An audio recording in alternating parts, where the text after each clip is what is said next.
저희 시어머니요? 사람 같지도 않아요. 기생충이 따로 없다니까요. 그 문장을 보는 순간 제 가슴이 쿵 내려앉았습니다. 저를 욕한 사람이 우리 며느리였으니까요.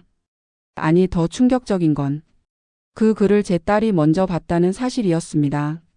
그날 오후 저는 베란다에서 김장 배추를 다듬고 있었어요. 올해도 어김없이 손주들에게 김치를 담가 보내려던 참이었죠. 30포기가 넘는 배추를 혼자 씻고 다듬는 건 쉬운 일이 아니었지만 저는 그런 일이 싫지 않았어요. 아들 가족이 제가 담근 김치를 맛있게 먹는 모습을 상상하면 허리 아픈 것도 잊을 수 있었거든요. 그때 휴대폰이 울렸습니다. 딸 은정이었어요. 엄마. 평소와 다른 목소리였어요. 뭔가 조심스럽고 떨리는 듯한 음성이었죠. 왜? 무슨 일 있어? 엄마 지금 혼자 계세요? 이상했습니다. 딸은 이렇게 말을 돌리는 성격이 아니었거든요. 그래, 혼자 있어. 왜 그래? 한참을 침묵하던 딸이 한숨을 쉬었습니다. 엄마, 이거 그냥 넘기면 안 될 것 같아서 제가 며느리 얘기 좀 해도 될까요? 며느리? 저는 순간 가슴이 철렁했어요. 혹시 며느리가 아들한테 이혼하자고 했나? 아니면 아들이 바람이라도 피운 건가? 온갖 걱정이 머릿속을 스쳐 지나갔습니다. 무슨 일인데? 우리 윤서 무슨 일 있어? 엄마가 직접 보셔야 할 것 같아요. 지금 카톡으로 링크 하나 보낼게요. 꼭꼭 확인하세요. 딸의 목소리가 떨렸습니다. 그 순간 저는 알았어요. 이게 보통 일이 아니라는 걸. 손을 닫고 휴대폰을 들었을 때 딸이 보낸 카톡 링크가 떠 있었습니다. 제목부터 심상치 않았어요. 시댁 지옥에서 벗어나고 싶은 사람들 모임. 손가락이 떨렸습니다. 하지만 저는 링크를 눌렀죠. 화면이 바뀌면서 어떤 카페의 게시글이 나타났어요. 그리고 그 순간 저는 제 눈을 의심했습니다. 시댁은 인간이 사는 곳이 아니다. 우리 시어머니 기생충처럼 들러붙는다. 명절 지옥에서 탈출하는 방법. 제목만 봐도 가슴이 내려앉았어요. 하지만 더 충격적인 건 그 안의 내용이었습니다. 우리 시어머니는 매일같이 전화해요. 손주 보고 싶다고 뭐 해 먹냐고, 왜 집에 안 오냐고. 진짜 숨이 막혀요. 남편은 엄마가 그런 거라며 이해하래요. 제 숨통이 조여오는 건 이해 안 하면서요. 명절 때마다 음식 준비는 다 저보고 하면서 정작 칭찬은 시어머니가 다 받아요. 제가 새벽부터 부엌에서 죽어라 이래도 우리 엄마가 다 준비했다고 손님들한테 말해요. 진짜 미칠 것 같아요. 돌잔치 때도 아기 아플 때도 항상 자기 방식만 강요해요. 요즘 육아는 이렇게 한다고 말하면 내가 애를 몇 명 키웠는데라며 무시하죠. 남편한테 말하면 그냥 엄마 말 좀 들어줘라 이러고요. 글을 읽는 내내 손이 떨렸습니다. 이건 제 얘기였어요. 저는 정말 매일 아들 네 집에 전화했었어요. 손주들 목소리가 듣고 싶어서 며느리가 잘 지내나 궁금해서 한 일이었는데 그게 며느리에겐 숨막히는 감시였던 거죠. 명절 음식도 제가 항상 미리 준비해 갔어요. 며느리가 힘들까봐 손주들이 할머니 손맛을 느꼈으면 해서요. 그런데 그게 생색내기였다고요? 글 아래에는 댓글이 수십 개 달려 있었습니다. 시어머니들은 다 똑같네요, 유유. 저희 시어머니도 그래요. 진짜 공감돼요. 님 힘내세요. 우리 함께 버텨요. 그리고 글 끝에 적힌 닉네임. 윤서맘. 윤서는 저희 손주 이름이었습니다. 제 며느리가 쓴 글이었던 거예요. 저는 그 자리에 주저앉았습니다. 배추 다듬던 손은 그대로 멈춰 있었고 휴대폰만 꽉 쥐고 있었죠. 며느리는 겉으로는 항상 저한테 어머니 괜찮으세요? 하며 웃어줬어요. 제가 손주 보러 갈 때마다 어머니가 와주셔서 감사해요라고 말했죠. 그런데 뒤에서는 이런 글을 쓰고 있었던 겁니다. 2년 전부터요. 딸이 다시 전화를 걸어왔습니다. 엄마 괜찮으세요? 저는 대답할 수가 없었어요. 목이 막혀서 한마디도 나오지 않았습니다. 엄마, 처음엔 저도 이게 며느리 맞나 싶어서 글 내용을 계속 읽어봤어요. 그런데 명절 메뉴, 손주 이름 다 우리 집 얘기더라고요. 이거 그냥 넘어가시면 안 돼요. 딸의 말이 멀리서 들려왔습니다. 저는 화면을 계속 내렸어요. 그랬더니 더 많은 글들이 나왔습니다. 시어머니가 또 용돈 주면서 생색냈어요. 시댁 가기 싫어서 핑계 대는 방법. 시어머니 전화 피하는 꿀팁. 글을 읽으면 읽을수록 가슴이 무너져 내렸습니다. 저는 며느리를 정말 친딸처럼 생각했어요. 아들이 선택한 사람이니까, 그리고 손주를 낳아준 고마운 사람이니까요. 그런데 며느리는 저를 이렇게 생각하고 있었던 겁니다. 기생충. 그 단어가 머릿속에서 떠나지 않았어요. 저는 그날 저녁 베란다에 그대로 앉아 있었습니다. 배추는 그대로 놔둔 채로요. 그리고 그때 결심했습니다. 그래. 내가 기생충이라고? 저는 천천히 일어섰습니다. 그럼 너도 한번 당해봐라. 진짜 기생충이 뭔지. 휴대폰 화면 속 며느리의 글을 다시 한번 천천히 읽었습니다. 이번엔 눈물이 아니라 차가운 분노가 올라왔어요. 복수는 이제부터였습니다. 그날 밤 저는 잠을 이루지 못했습니다. 눈을 감으면 며느리의 글들이 떠올랐어요. 기생충, 지옥, 숨막힌다, 그 단어들이 머릿속을 맴돌았죠. 새벽 4시가 되어서야 저는 침대에서 일어났습니다. 더 이상 누워 있을 수가 없었어요. 거실로 나와 옛날 사진첩을 꺼냈습니다. 아들의 결혼식 사진이 담긴 앨범이었죠. 사진 속 며느리는 정말 예쁘고 순한 얼굴이었어요. 어머니, 저 잘할게요. 아들 낳아서 꼭 효도할게요. 결혼식 날 며느리가 제 손을 꼭 잡으며 했던 말이 생생했습니다. 그때 저는 정말 기뻤어요. 우리 아들이 좋은 사람을 만났구나 싶었죠. 처음 몇 년은 정말 그랬어요. 며느리는 명절 때마다 일찍 와서 부엌일을 도왔고, 제가 아프다고 하면 약을 사다 주기도 했어요.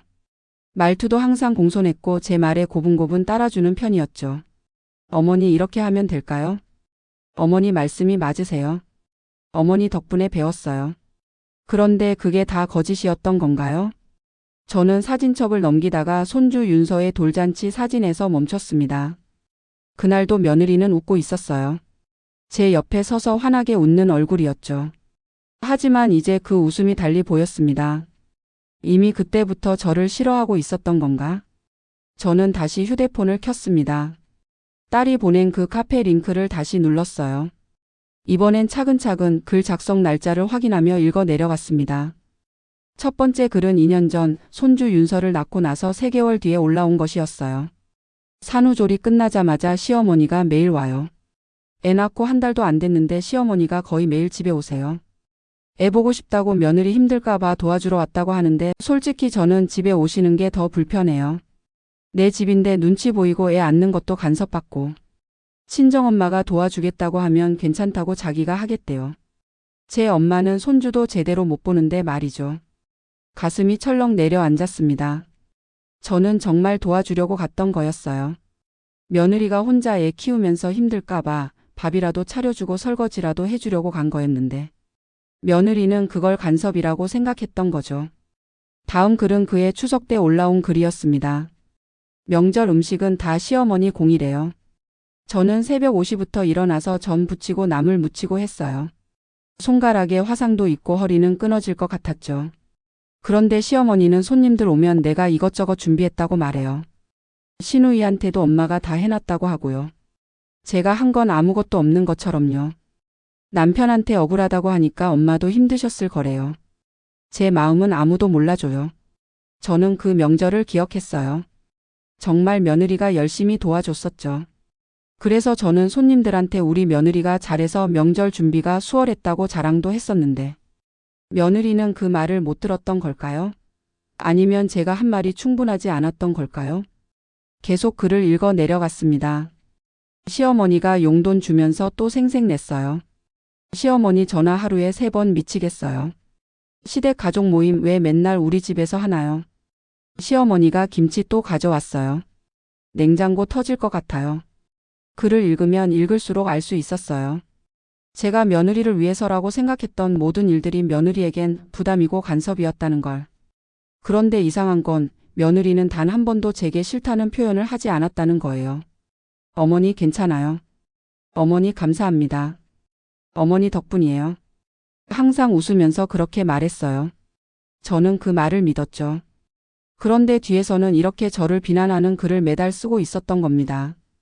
한글에는 이런 댓글이 달려 있었어요. 님, 시어머니한테 솔직하게 말해보는 건 어때요? 그러자 며느리가 답글을 달았더군요. 말했다가 남편이랑 싸우게 될까봐 무서워요. 우리 남편은 항상 엄마 편이거든요. 그래서 그냥 참고 있어요. 여기서라도 토해내야 제가 살 것 같아요. 저는 휴대폰을 내려놓았습니다. 며느리는 정말 저를 싫어했던 거예요. 처음부터요. 그런데 왜 말하지 않았을까요? 왜 웃으면서 괜찮다고 했을까요? 그 순간 깨달았습니다. 며느리는 저를 두려워한 게 아니라 제 아들을 잃는 게 두려워했던 거죠. 그래서 겉으론 착한 며느리 연기를 하면서 뒤에서는 인터넷에 분풀이를 했던 겁니다. 이중적이다. 그 생각이 들자 배신감이 분노로 바뀌었습니다. 저는 그 자리에서 결심했어요. 며느리가 인터넷에 글을 또 쓰는지 지금도 저를 욕하는지 확인해야겠다고요. 그리고 만약 그렇다면 이제는 제가 가만히 있지 않을 거라고요. 저는 며느리의 카페 아이디를 따로 메모해 뒀습니다. 그리고 카페 게시판을 즐겨찾기에 추가했죠. 이제부터는 며느리의 움직임을 지켜볼 참이었어요. 그리고 며느리가 또다시 선을 넘는다면 그때는 가차없이 응징할 생각이었습니다. 새벽 창밖으로 해가 떠올랐습니다.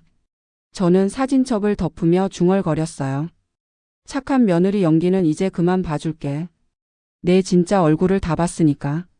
그리고 본격적인 복수를 준비하기 시작했습니다. 며느리의 카페 글을 발견한 지 일주일이 지났습니다. 저는 그동안 아무것도 하지 않았어요. 며느리에게 전화도 하지 않았고 아들 네 집에도 가지 않았죠. 딸 은정이가 걱정스럽게 물었습니다. 엄마 정말 괜찮으세요? 며느리한테 말이라도 해야 하는 거 아니에요? 저는 고개를 저었어요. 아니야. 아직은 때가 아니야. 그럼 언제요? 확실한 증거를 더 잡아야지. 딸은 이해할 수 없다는 표정을 지었지만 저는 단호했습니다. 복수는 감정적으로 하는 게 아니에요. 철저하게 준비해야 하죠. 그래야 며느리가 변명할 여지도 도망갈 구멍도 없어지니까요. 저는 먼저 며느리가 정말로 지금도 카페에 글을 쓰는지 확인하기로 했습니다. 그리고 그걸 확인하는 방법은 간단했어요. 함정을 놓는 거죠. 어느 목요일 오후 저는 아들에게 전화를 걸었습니다. 준호야, 엄마야. 엄마. 무슨 일이세요? 아니, 별일은 아니고 요즘 허리가 너무 아파서 병원 좀 다녀야 할 것 같아. 아들의 목소리가 걱정스럽게 바뀌었어요. 어머니 많이 아프세요? 제가 모시고 갈까요? 아니, 괜찮아. 엄마 혼자 갈 수 있어. 그냥 내가 알고 있으라고 말하는 거야. 그래도 병원은 같이 가는 게. 됐어, 서연이한테도 말하고 너희 신경 쓰지 말고 잘 지내. 엄마는 괜찮으니까. 전화를 끊고 저는 시계를 봤습니다. 오후 2시. 며느리가 보통 손주 낮잠 재우고 나서 휴대폰을 보는 시간이었죠. 예전에 며느리가 윤서 낮잠 시간이 제 유일한 자유시간이라고 말했던 게 기억났어요. 저는 카페를 새로 고침하며 기다렸습니다.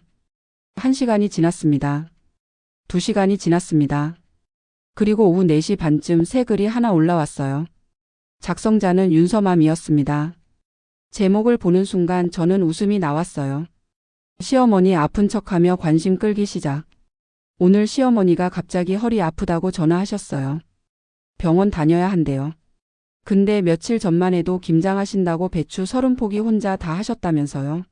그때는 멀쩡하셨으면서 갑자기 아프다니 솔직히 관심 받고 싶어서 그러는 것 같아요. 요즘 제가 연락 잘 안 하니까 섭섭한 거죠. 우리 남편은 벌써 걱정돼서 퇴근하고 엄마 댁 들르겠대요. 휴, 진짜 아프면 어쩌나 싶으면서도 한편으론 또 시작이네 싶어요. 제 마음이 이상한 건가요? 댓글도 벌써 몇 개 달려 있었어요. 시어머니들 다 똑같네요. 관심 끌려고 아픈 척 많이 해요. 님 마음 이상한 거 아니에요?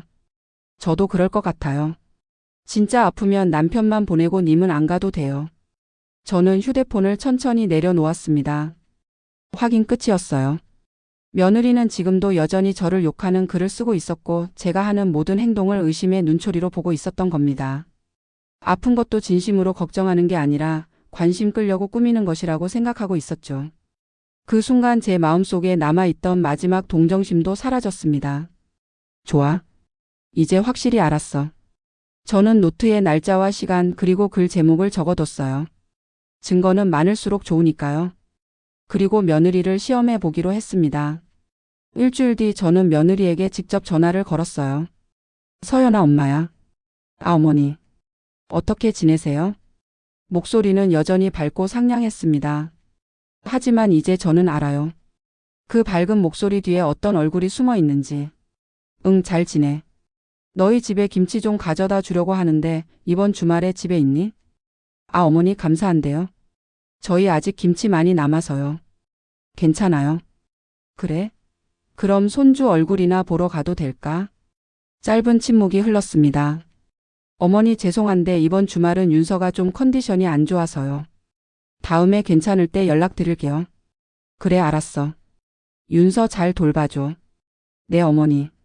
감사합니다. 전화를 끊자마자 저는 다시 카페를 새로 고침했습니다. 30분도 안 돼서 새 글이 올라왔어요. 시어머니가 또 김치 가져오겠대요. 어떻게 거절하죠? 방금 시어머니한테 전화 왔어요. 김치 가져다 주겠대요. 저희 김치 냉장고 가득한데 말이죠. 지난번에 가져다 주신 김치도 아직 다 못 먹었는데 솔직히 시어머니 김치는 저희 입맛이랑 안 맞아요. 너무 짜고 젓갈 맛이 강해서요. 그런데 맛없다고 할 수도 없고 안 받을 수도 없고. 핑계 대고 거절했는데 또 손주 보러 오시겠대요. 휴, 제 주말이 사라지는 소리가 들려요. 다들 시어머니 자주 오시는 거 어떻게 막으세요? 저는 그 글을 보며 씁쓸하게 웃었습니다. 제가 정성껏 담근 김치가 며느리 입맛에 안 맞았다는 거였죠. 그걸 몇 년 동안 맛있다고 거짓말하면서 받았던 겁니다. 손주 얼굴 보러 가는 것도 며느리에겐 주말을 빼앗기는 일이었고요. 저는 그날 밤 노트에 이렇게 적었습니다. 2024년 11월 17일 함정. 성공. 며느리는 여전히 이중적이며 현재 진행형으로 나를 비난하는 글을 작성 중. 더 이상 우연이나 오해가 아님. 의도적이고 지속적인 모욕. 그리고 그 밑에 한 줄을 더했어요. 이제 본격적으로 약점을 찾을 것. 복수는 단순히 화를 내는 게 아니에요. 상대의 약점을 정확히 파악하고 그걸 이용해서 치명타를 날리는 겁니다. 저는 이제 며느리의 진짜 얼굴을 완벽하게 파악했어요. 다음 단계로 넘어갈 시간이었습니다. 며느리의 인생에서 가장 숨기고 싶은 비밀을 찾아낼 시간이요. 사람의 약점을 찾으려면 관찰이 필요합니다. 저는 며느리를 다시 보기 시작했어요. 이번엔 정말 자세히요. 며느리는 결혼 전부터 온라인 쇼핑몰을 운영하고 있었어요. 핸드메이드 액세서리를 파는 작은 쇼핑몰이었죠.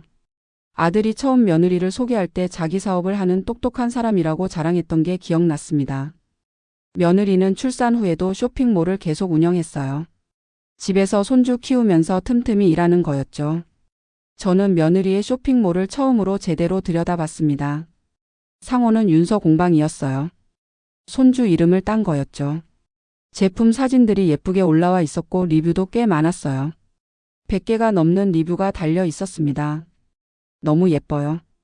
배송 빨라요. 퀄리티 좋아요. 재구매 의사 있어요. 그런데 리뷰를 자세히 읽다 보니 이상한 점이 눈에 들어왔어요. 리뷰들의 문체가 비슷했습니다.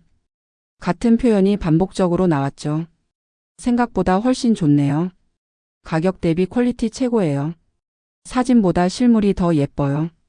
그리고 리뷰를 쓴 사람들의 아이디를 확인해 보니 대부분 구매 건수가 한두 건밖에 없는 신규 회원들이었어요. 이건 조작된 리뷰 아닌가? 저는 인터넷 검색을 시작했습니다. 쇼핑몰 리뷰 조작 방법. 가짜 리뷰 특징. 리뷰 대행 업체. 검색을 하면 할수록 확신이 들었어요. 며느리의 쇼핑몰 리뷰는 분명 조작된 것이었습니다. 저는 더 깊이 파고들었어요. 며느리의 쇼핑몰 게시판을 뒤져보니 몇 달 전에 올라온 고객 불만 글이 있었습니다. 제품 받았는데 사진이랑 완전 달라요. 환불 요청했는데 답변도 안 해주시네요. 그 글은 삭제되어 있었지만 검색 캐시에 남아 있었죠. 그리고 며느리가 자주 활동하는 온라인 판매자 카페를 찾아냈습니다. 거기서 며느리가 몇 달 전에 쓴 글을 발견했어요. 리뷰 관리 어떻게 하시나요? 요즘 판매가 안 되는데 리뷰가 없어서 그런 것 같아요. 그 글에 달린 댓글들을 보면서 저는 확신했습니다. 리뷰 대행 업체 쓰세요. 싸고 빨라요. 지인들한테 부탁해서 리뷰 받으세요. 제가 아는 업체 소개해 드릴게요. 쪽지 보냈어요. 며느리는 이런 방법들로 리뷰를 조작했던 거예요. 저는 증거를 하나씩 모으기 시작했습니다. 며느리 쇼핑몰의 의심스러운 리뷰들을 스크린샷으로 저장했어요. 리뷰 작성자들의 아이디와 구매 이력도 따로 정리했습니다. 그리고 며느리가 판매자 카페에 쓴 글들도 전부 캡처해뒀죠. 하지만 이것만으로는 부족했어요. 더 결정적인 증거가 필요했습니다. 어느 날 저는 딸 은정이에게 부탁했어요. 은정아, 내가 며느리 쇼핑몰에서 물건 하나 사줄 수 있겠니? 갑자기요? 왜요? 그냥 엄마가 부탁하는 거야. 사고 나서 리뷰 남기지 말고 며느리한테도 내가 산 거라고 말하지 마. 딸은 의아해했지만 제 부탁을 들어줬습니다. 일주일 뒤 딸에게서 연락이 왔어요. 엄마, 물건 받았는데 이거 사진이랑 완전 다른데요? 색깔도 다르고 마감 처리도 엉망이에요. 그래? 사진 찍어서 엄마한테 보내줘. 딸이 보낸 사진을 보니 정말 쇼핑몰 상세 페이지 사진과는 전혀 달랐어요. 저는 며느리의 쇼핑몰 상세 페이지와 실제 제품 사진을 나란히 저장했습니다. 이제 증거가 충분했어요. 리뷰 조작, 과대 광고, 불량 제품 판매까지. 며느리가 운영하는 쇼핑몰에는 문제가 한두 가지가 아니었습니다. 저는 노트에 정리하기 시작했어요. 며느리 약점. 1. 쇼핑몰 리뷰 조작 증거, 의심스러운 리뷰 다수, 판매자 카페글. 2. 과대 광고 및 상세 페이지 허위 기재 증거, 상세 페이지와 실제 제품 비교 사진. 3. 불량 제품 판매 및 고객 불만 무시 증거, 삭제된 게시판 글, 은정이 구매건. 4. 사업자 등록 여부 확인 필요. 마지막 항목이 중요했어요. 만약 며느리가 사업자 등록도 제대로 안 하고 장사를 했다면 그건 탈세 문제도 될 수 있었으니까요. 저는 국세청 홈페이지에 들어가서 사업자 등록번호 조회를 해봤습니다. 며느리의 쇼핑몰 상호인 윤서공방을 검색했죠. 결과가 나왔어요. 사업자 등록은 되어 있었지만 등록된 지 겨우 6개월밖에 안 됐더군요. 며느리는 결혼 전부터 쇼핑몰을 운영했다고 했는데 사업자 등록은 최근에야 한 겁니다. 그 말은 그전까지는 불법으로 영업했다는 뜻이었어요. 저는 미소를 지었습니다. 이제 다 모았네. 며느리는 제 뒤에서 저를 욕하는 글을 쓰고 있었고 저는 며느리의 약점을 모두 파악했습니다. 며느리는 전혀 눈치채지 못했어요. 여전히 카페에는 제 험담이 올라오고 있었고 며느리는 여전히 제 전화를 받으면 밝은 목소리로 어머니 안녕하세요 하고 인사했죠. 하지만 저는 알고 있었습니다. 며느리의 인생에서 가장 숨기고 싶은 비밀을. 그리고 그 비밀을 언제 어떻게 사용할지도요. 저는 노트를 덮으며 중얼거렸어요. 복수는 상대가 가장 아플 때 해야 효과가 있는 법이지. 며느리가 저를 무시하고 조롱하고 험담할수록 제 복수의 칼날은 더 날카로워지고 있었습니다. 그리고 그 칼날이 며느리를 향해 날아갈 날이 곧 다가오고 있었습니다. 모든 게 완벽하게 준비됐다고 생각했을 때 예상치 못한 일이 벌어졌습니다. 그날은 평범한 수요일 오후였어요. 저는 마트에서 장을 보고 돌아오는 길이었죠. 그런데 휴대폰이 연달아 울렸습니다. 딸 은정이었어요. 엄마, 큰일 났어요. 왜? 무슨 일인데? 며느리 카페 게시글이요. 누가 신고했나 봐요. 지금 카페 전체가 난리 났어요. 저는 급히 집으로 돌아와 휴대폰을 확인했습니다. 며느리가 활동하던 그 카페에 접속하니 정말 난리가 났더군요. 카페 공지사항에 이런 글이 떠 있었어요. 공지, 특정 회원의 명예훼손 게시글 관련 안내. 최근 특정 회원이 작성한 게시글에서 실명과 구체적인 인적사항을 언급하며 타인을 비방하는 내용이 다수 발견되어 해당 회원의 모든 게시글을 삭제 조치하였습니다. 또한 피해자 측의 요청에 따라 회원 정보를 제공할 예정입니다. 회원 여러분께서는 게시글 작성 시 타인의 명예를 훼손하지 않도록 각별히 주의해 주시기 바랍니다. 그리고 그 밑에 며느리의 아이디 윤서맘이 공개되어 있었습니다. 댓글창은 폭발 직전이었어요. 윤서맘이 누구예요? 뭔 일 있었어요? 게시글 다 삭제됐네요. 뭐라고 썼길래? 명예훼손이면 진짜 고소당하는 거 아니에요? 저는 심장이 두근거렸습니다. 제가 신고한 게 아니었어요. 그럼 누가 신고한 걸까요? 그때 전화벨이 또 울렸습니다. 이번엔 낯선 번호였어요. 여보세요? 혹시 박준호 씨 어머니세요? 네, 그런데요. 저는 박준호 씨 직장 동료 부인입니다. 실례를 무릅쓰고 전화드렸어요. 제 가슴이 철렁 내려앉았습니다. 무슨 일이세요? 사실은 제가 그 카페 회원이었어요. 우연히 윤서맘이 쓴 글을 보다가 박준호 씨 이름이 나오더라고요. 그래서 혹시나 해서 확인해 봤는데 정말 저희 남편 직장 동료였어요. 숨이 막혔습니다. 그래서 윤서맘이 쓴 글에 어머니 욕이 너무 심해서요. 저도 시어머니 모시고 사는 입장이라 너무 화가 나서 카페 운영자한테 신고했어요. 죄송하지만 어머니께서 아셔야 할 것 같아서 전화드렸습니다.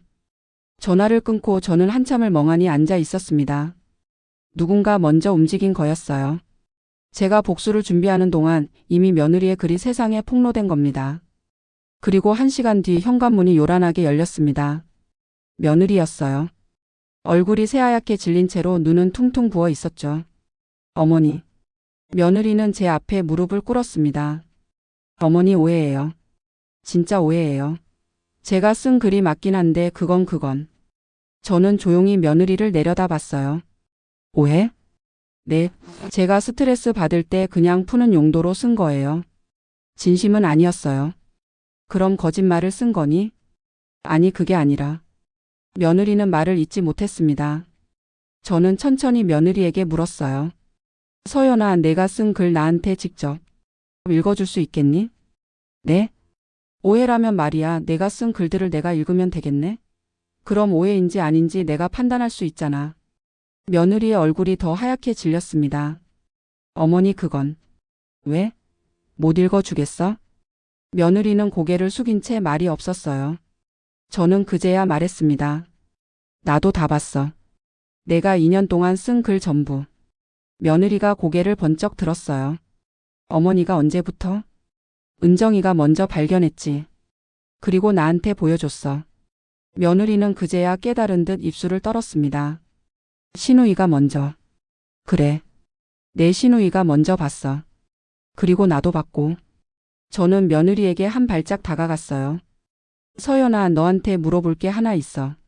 네. 내가 너한테 그렇게 나쁜 시어머니였니? 며느리는 대답하지 못했습니다.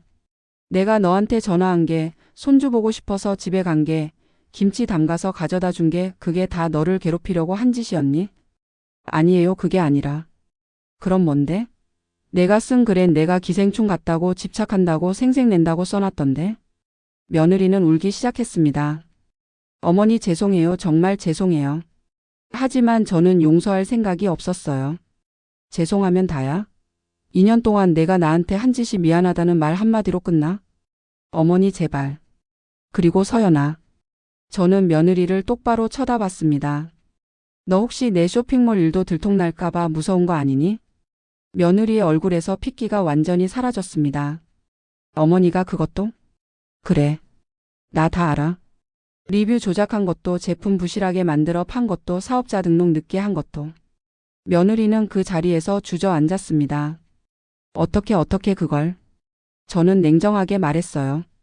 내가 나를 2년 동안 관찰하며 욕했듯이 나도 너를 관찰했어. 차이가 있다면 나는 증거를 모았다는 거지. 며느리는 바들바들 떨기 시작했어요. 어머니 제발 살려주세요. 살려달라고? 저는 차갑게 웃었습니다. 나도 내 글 읽으면서 죽고 싶었어. 그런데 내가 나한테 살려달라고? 며느리는 바닥에 엎드려 울었습니다. 하지만 저는 더 이상 동정심이 들지 않았어요. 저녁에 내 남편이랑 같이 와라. 어머니. 안 오면 내가 준호한테 직접 전화할 거야. 그리고 내 쇼핑몰 일도 같이 말할 거고. 며느리는 고개를 끄덕일 수밖에 없었습니다. 저는 며느리가 나가는 뒷모습을 지켜보며 중얼거렸어요. 이제 시작이야. 진짜 복수는 지금부터니까. 그날 저녁 7시 현관 초인종이 울렸습니다. 아들 준호와 며느리 서연이었어요. 아들은 얼굴이 굳어 있었고 며느리는 눈이 퉁퉁 부은 채로 고개를 숙이고 있었죠. 어머니. 아들의 목소리가 떨렸습니다. 들어와. 저는 담담하게 말했어요. 이미 각오는 끝난 상태였으니까요. 거실 소파에 둘이 나란히 앉았습니다. 며느리는 손을 비비꼬고 있었고 아들은 제 눈치만 살폈어요. 어머니, 서연이한테 무슨 일이 있다고 들었는데. 준호야. 저는 아들을 똑바로 쳐다봤습니다. 내 아내가 2년 동안 뭘 했는지 아니? 그게 인터넷 카페에 글을 좀 썼다고. 좀? 저는 냉소를 지었어요. 준호야, 이것 좀 봐라. 저는 미리 준비해둔 파일을 꺼냈습니다. 며느리가 쓴 글들을 전부 출력해 놓은 것이었죠. 20장이 넘는 종이 뭉치였어요. 이게 다 내 아내가 나한테 대고 한 말이야. 아들은 종이를 받아들고 읽기 시작했습니다. 첫 장을 넘기더니 얼굴이 굳었어요. 두 번째 장에서는 입술을 깨물었죠. 세 번째 장을 넘길 때쯤엔 며느리를 쳐다봤습니다. 서연아, 이게 대체 뭐야? 며느리는 고개를 숙인 채 대답하지 못했어요.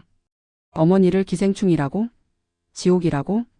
이게 내가 쓴 글이 맞아? 준호 씨, 대답해. 이게 내가 쓴 글 맞냐고. 아들이 소리를 지르자 며느리는 울음을 터뜨렸습니다. 미안해, 정말 미안해. 나도 내가 왜 그랬는지 모르겠어. 모르겠다고? 2년 동안 이런 글을 쓰고도 모르겠다고? 저는 조용히 지켜봤어요. 아들이 며느리에게 화를 내는 모습을 말이죠. 그동안 아들은 항상 며느리 편이었어요. 제가 뭘 말해도 엄마, 서연이도 힘든 거 이해해 주세요라고 했죠. 하지만 지금은 달랐습니다. 어머니한테 이렇게까지 할 수가 있어? 어머니가 너한테 뭘 잘못했는데? 며느리는 대답하지 못했어요. 아들은 종이 뭉치를 탁자 위에 던지며 한숨을 쉬었습니다. 어머니, 정말 죄송합니다.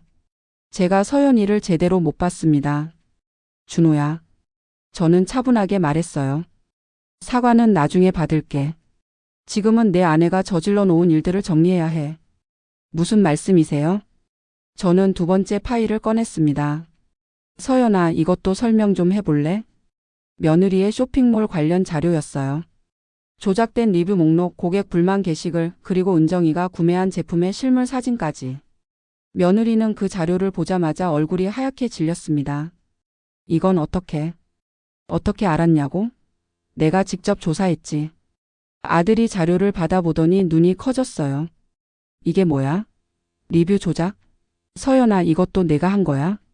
며느리는 말없이 고개를 끄덕였습니다. 미쳤어? 이건 불법이야. 적발되면 큰일 나는 거라고.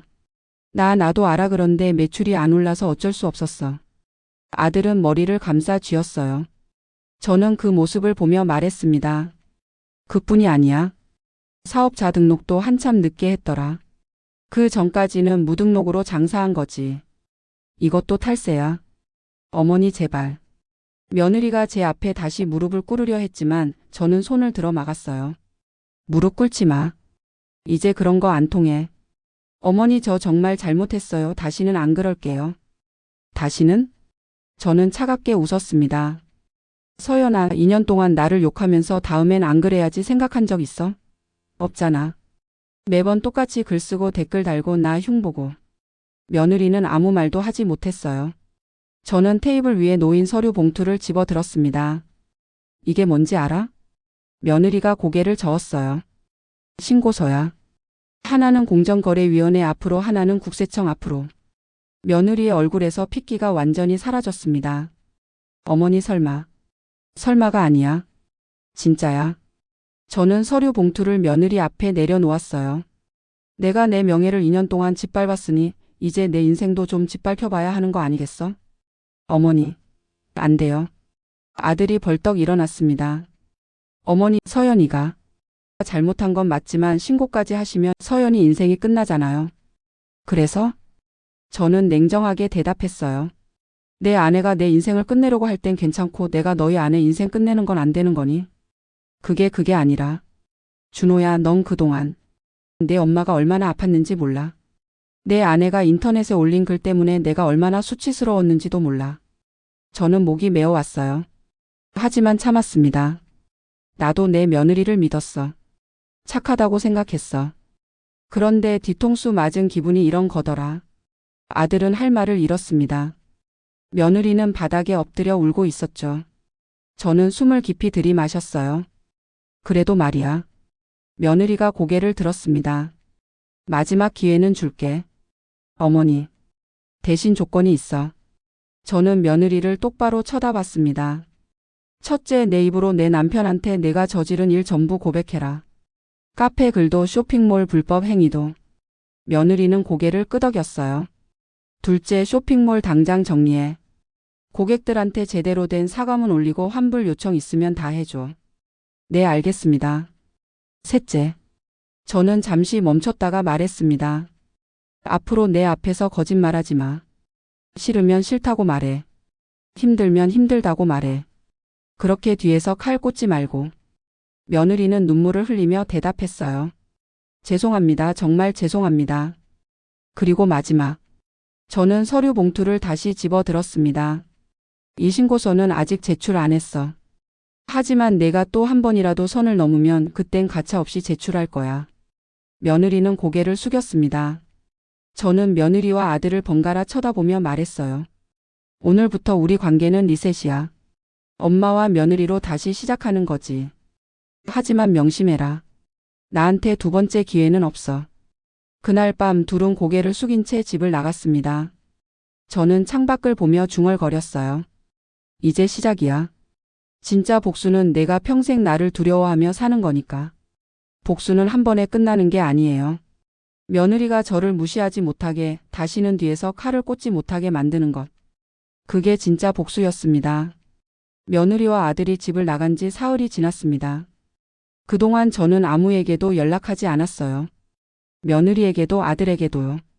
기다렸습니다. 며느리가 제 조건을 어떻게 실행하는지 보기 위해서였죠. 셋째 날 저녁 딸 은정이가 전화를 걸어왔어요. 엄마, 며느리 쇼핑몰 봤어요? 아니, 왜? 지금 당장 보세요. 사과문 올라왔어요. 저는 급히 며느리의 쇼핑몰에 접속했습니다. 메인 화면에 공지사항이 떠 있었어요. 고객 여러분께 진심으로 사과드립니다. 그동안 윤서 공방을 이용해 주신 고객 여러분께 죄송한 마음을 전합니다. 운영 과정에서 제품 품질 관리에 소홀했고 일부 리뷰가 조작되었음을 인정합니다. 이는 전적으로 제 잘못이며 변명의 여지가 없습니다. 현재 모든 주문을 중단한 상태이며 구매하신 제품에 불만이 있으신 고객분들께는 전액 환불 조치하겠습니다. 다시 한번 깊이 사과드립니다. 마이너스 대표 박서현. 댓글창은 이미 난리가 나 있었어요. 헐, 리뷰 조작이었어요? 저도 환불 신청합니다. 믿고 샀는데 배신감 느껴요. 며느리는 제 첫 번째 조건을 지킨 거였어요. 하지만 두 번째 조건은 어떨까요? 바로 그때 현관 초인종이 울렸습니다. 아들 준호였어요. 혼자였죠. 어머니. 아들의 얼굴은 며칠 사이에 많이 야위어 있었습니다. 들어와. 거실에 앉은 아들은 한참을 말없이 있다가 입을 열었어요. 어머니, 서연이가 어젯밤에 저한테 다 말했어요. 다? 네. 카페에 글 쓴 것도 어머니를 뭐라고 욕했는지도 쇼핑몰에서 뭘 잘못했는지도 전부요. 아들의 목소리가 떨렸습니다. 저는 정말 아무것도 몰랐어요. 서연이가 어머니를 그렇게 생각하고 있었는지. 그래서 저는 담담하게 물었어요. 어머니한테 정말 죄송합니다. 아들이 고개를 깊이 숙였습니다. 제가 서연이 편만 들었어요. 어머니가 뭐라고 하시면 엄마가 좀 이해해 주세요라고만 했죠. 서연이가 힘들어하니까 당연히 어머니가 양보하셔야 한다고 생각했어요. 그랬지. 근데 제가 틀렸어요. 저는 제 아내만 생각했지 어머니 마음은 한 번도 생각 안 했어요. 아들의 눈에 눈물이 맺혔어요. 어머니도 많이 서운하셨을 텐데 저는 서연이 편만 들고 정말 죄송합니다. 저는 아들을 바라봤습니다. 솔직히 말하면 저도 서운했어요. 아들이 언제나 며느리 편만 드는 게. 하지만 그게 요즘 세상이라고 며느리를 배려하는 게 맞는 거라고 스스로를 설득했었죠. 준호야. 내 어머니. 내가 서연이 편 든 건 나쁜 게 아니야. 부부는 서로 편을 들어줘야 하니까.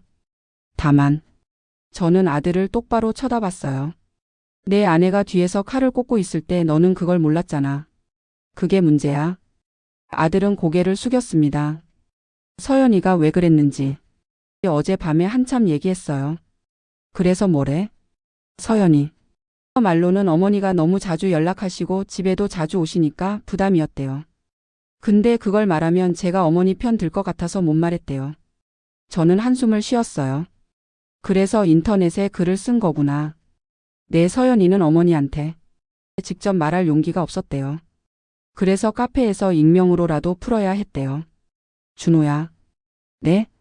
그게 변명이 되니? 아들은 말문이 막혔어요. 힘들면 말해야지. 부담되면 얘기해야지. 그런데 뒤에서 욕하고 나를 기생충이라고 부르고 그게 해결책이니? 아닙니다. 그리고 서연이가 정말 힘들었다면 너라도 나한테 말했어야지.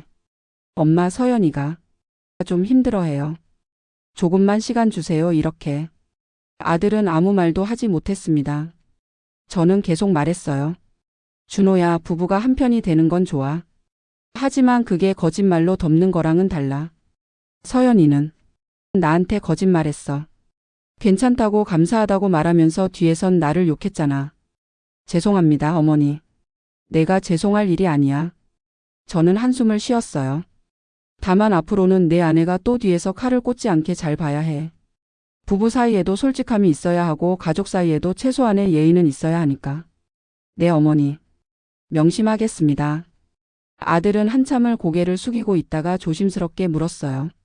어머니 그런데 정말로 신고하실 건가요? 쇼핑몰 일요. 저는 아들을 쳐다봤습니다. 너는 어떻게 생각하는데? 솔직히 무섭습니다.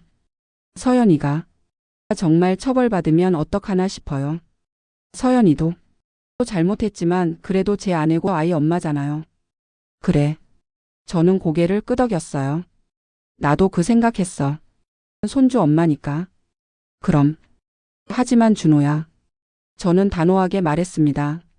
지금 신고 안 하는 건 서연이를 용서해서가 아니야. 손주를 생각해서야. 윤서 엄마가 전과자 되면 윤서한테 상처가 될 테니까. 네 감사합니다 어머니. 대신 조건이 있어. 말씀하세요. 앞으로 서연이가 나한테 불만 있으면 내가 중간에서 제대로 전달해. 뒤에서 욕하게 놔두지 말고. 네 그렇게 하겠습니다. 그리고 서연이한테 전에 이번이 마지막 기회라고. 한 번만 더 선을 넘으면 그땐 손주고 뭐고 상관없이 끝까지 간다고. 아들은 굳은 표정으로 고개를 끄덕였어요. 알겠습니다 어머니. 제가 서연이한테 똑똑히 말하겠습니다. 아들이 돌아간 뒤 저는 혼자 거실에 앉아 있었습니다. 사실 마음 한편으로는 아직도 아팠어요. 며느리가 2년 동안 저를 욕한 것도 아들이 그걸 몰랐던 것도. 하지만 이제는 알잖아요. 그리고 며느리도 대가를 치렀고요. 저는 창밖을 보며 중얼거렸어요. 이제 정말로 새로 시작해야겠지. 복수는 끝났습니다. 하지만 진짜 시험은 지금부터였어요. 며느리가 정말로 변할지 아니면 또다시 뒤통수를 칠지. 저는 지켜볼 생각이었습니다. 그리고 만약 며느리가 또 선을 넘는다면 그땐 정말로 가차 없을 거예요. 이번엔 진짜로요. 그로부터 한 달이 지났습니다. 며느리는 쇼핑몰을 완전히 정리했어요. 고객들에게 환불을 해주고 사과문도 올렸죠. 그리고 사업자 등록도 폐업 처리했습니다. 아들에게 들으니 며느리는 요즘 집에서 손주만 키우고 있다고 했어요. 서연이가 많이 반성하고 있어요 어머니. 아들은 그렇게 말했지만 저는 쉽게 믿지 않았습니다. 사람이 그렇게 쉽게 변하나요? 2년 동안 습관처럼 저를 욕하던 사람이요. 저는 지켜보기로 했어요. 조용히 하지만 확실하게. 어느 토요일 오후 며느리에게서 처음으로 전화가 왔습니다. 어머니. 목소리가 조심스러웠어요. 응. 저 손주 데리고 어머니 댁에 가도 될까요? 윤서가 할머니 보고 싶다고 해서요. 순간 저는 의심했습니다. 또 무슨 속셈이지? 하지만 목소리에는 그런 내색을 하지 않았어요. 그래 와라. 나도 윤서 보고 싶었어. 감사합니다 어머니. 1시간 뒤 며느리가 손주를 데리고 왔습니다. 문을 열었을 때 며느리는 예전과는 달랐어요. 눈을 피하지 않고 저를 똑바로 쳐다봤죠. 어머니 안녕하세요. 어서 와. 윤서 많이 컸네. 손주는 제게 달려와 안겼습니다. 할머니. 그 순간만큼은 모든 걸 잊고 손주를 꼭 안아줬어요. 며느리는 거실 소파에 앉아 한참을 말이 없다가 조심스럽게 입을 열었습니다. 어머니 제가 정말 죄송했어요. 응. 변명은 안 할게요. 제가 정말 잘못했어요. 어머니한테 상처 드린 거 평생 후회할 것 같아요. 저는 며느리를 쳐다봤어요. 서연아, 너 지금 진심으로 말하는 거니? 아니면 또 내 앞에서만 착한 척하는 거니? 며느리는 고개를 저었습니다. 아니에요. 진심이에요. 저 카페도 탈퇴했어요. 그리고 다시는 어머니 흉 안 볼 거예요. 쉽게 약속하네. 어머니. 서연아. 저는 며느리 옆에 앉았어요. 나는 내가 변했는지 아직 모르겠어. 한 달 가지고 사람이 변했다고 믿을 수는 없거든. 며느리는 고개를 숙였습니다. 하지만 말이야. 네, 기회는 줄게. 진짜로 변할 기회. 며느리가 고개를 들었어요. 대신 조건이 있어. 말씀하세요. 앞으로 나한테 불만 있으면 직접 말해. 뒤에서 욕하지 말고. 네, 내가 전화 자주 하는 게 싫으면 싫다고 해. 김치 안 먹고 싶으면 안 먹겠다고 해. 거짓말로 웃지 말고. 며느리는 눈물을 글썽이며 고개를 끄덕였어요. 네, 어머니. 그렇게 할게요. 그리고 마지막. 저는 며느리를 똑바로 쳐다봤습니다. 내가 나를 사랑할 필요는 없어.